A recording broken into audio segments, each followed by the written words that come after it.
سلامونه ملګرو، څنګه یاست؟ خدای دې وکړي چې روغ او جوړ به یاست. نننۍ ویډیو زموږ د فېسبوک باره کې ده، ځکه ډېرو دوستانو له موږ څخه دا پوښتنه کړې وه چې زموږ د فېسبوک اکاونټ بلاکېږي. زه په دې ویډیو کې درته څو طریقې ښیم چې بیا به ستاسو د فېسبوک اکاونټ هیڅکله هم بلاک نه شي. خو له دې نه مخکې که مو زموږ چینل نه وي سبسکرایب کړی، زموږ چینل سبسکرایب کړئ او ورسره څنګه د ګنټې په نشان هم کلیک وکړئ او په آل آپشن کلیک وکړئ تر څو زموږ هره نوې ویډیو تاسو ته پر وخت ورسیږي. نو راځو ویډیو پیلوو. که غواړئ چې فېسبوک کې بلاک نه شئ نو دغه څو ټکي په پام کې ونیسئ. اول، په 40 ساعته کې له 100 څخه زیات ریکویسټونه مه لیږئ. که چیرې تاسو په 40 ساعته کې له 100 څخه زیات ریکویسټونه ولیږئ نو تاسو فېسبوک بلاکېدای شي. دوم، په 40 ساعته کې زر د ملګرتیا ریکویسټونه مه قبلوئ ځکه په دې سره هم ستاسو فېسبوک بلاکېدای شي. دریم، په 40 ساعته کې د اتیا نه زیات پوسټونه فېسبوک ته مه پورته کوئ ځکه چې په 40 ساعته کې له اتیا نه زیات پوسټونه هم ستاسو فېسبوک بلاکولی شي. څلورم، یو کس ته د 50 نه زیات میسیجونه کول په دې شرط چې هغه یې نه لولي.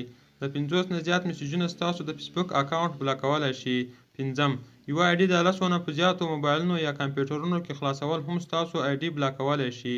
که چیرې ستاسو آی ډي له 10 نه په زیاتو موبایلونو یا کمپیوټرونو کې خلاصه وي او تاسو غواړئ چې په ټولو موبایلونو یا ډیوایسونو کې یې بنده کړئ نو د همدغه موبایل له لارې چې تاسو یې آی ډي پکې خلاصه کړې په ټولو موبایلونو یا ډیوایسونو کې بندولی شئ په دې طریقه سره. نو د دې لپاره لومړی راځو فېسبوک ته. فېسبوک اوپن کوو. کله چې فېسبوک اوپن کوو بیا به د کونج کې د دریو خطو باندې کلیک کوو او لاندې راځو. سیټینګ پرایوسي باندې کلیک کوو او دلته بیا به د سیټینګ باندې کلیک کوو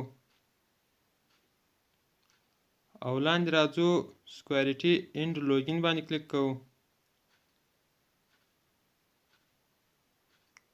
او دلته لاندې راځو په 2 اپشن باندې کلیک کوو سی آل باندې. کله چې سی آل باندې کلیک وکړو نو تاسې به دغسې یو صفحه خلاص شي. دلته چې ستاسو آی ډي په کوم موبایل یا کمپیوټر کې خلاصه وي نو تاسو یې په دغه رقم سره ښیي. نو تاسو کولی شئ چې د فېسبوک دغه سیټینګ ته راسئ او په کوم موبایل یا کمپیوټر کې چې له تاسو څخه آی ډي خلاصه پاتې شوې نو په دغه رقم سره یې په ټولو موبایلونو او کمپیوټرونو کې بندولی شئ. لوګ آوټ اف آل سیژن باندې کلیک وکړئ نو ستاسو آی ډي چې په کومو موبایلونو یا ډیوایسونو کې خلاصه وي په هغو ټولو کې به بنده شي. او شپږم، په 40 ساعتونو کې د 50 نه زیات کسان بلاکول او د 100 نه زیات راپورټ کول هم ستاسو آی ډي بلاکولی شي. دغه ټکي په پام کې نیولو سره به ستاسو د فېسبوک اکاونټ ته هیڅ زیان هم ونه رسیږي. خو د نورو داسې ښایسته ویډیوګانو لپاره د خان ټک په نامه چېنل درسره سبسکرایب کړئ.